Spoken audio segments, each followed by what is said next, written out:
je vexi Calvary đom nát lam tluang alo calvein im hing kul pui chunga chol na karon zong le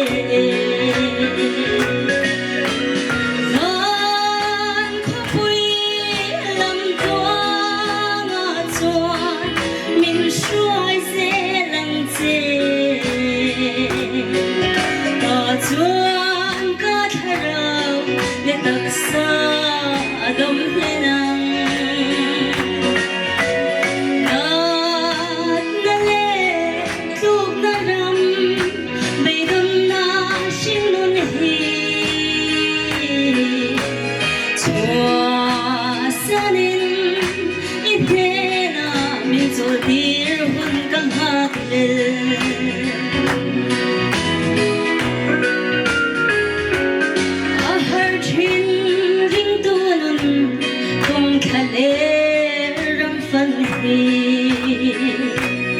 Arupin kan rung chin Trana rom atui hal dam sarin Nutiala kir zaiden Tura min lao them tu chua Idu din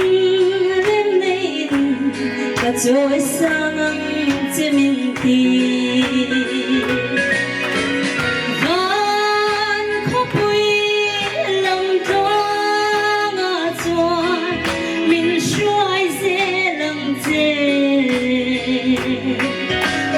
tluang ka tharaw le taksa adam henang nat na le tluk na ram beidon na shinun hi chua sanin ithena min chom tir hun kang hak le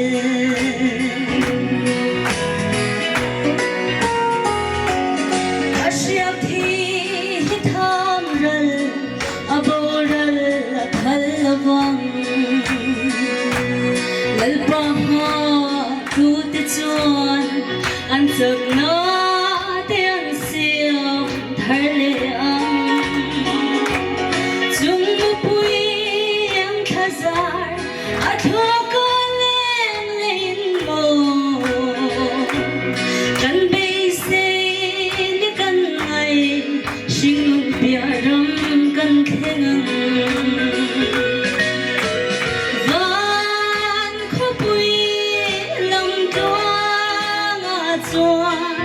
min shuai ze lang ze ta chuan ka tharaw le taksa adam henang nat na le tluk na ram beidon na shinun hi chua sanin ithena min chol tir hun kang hak le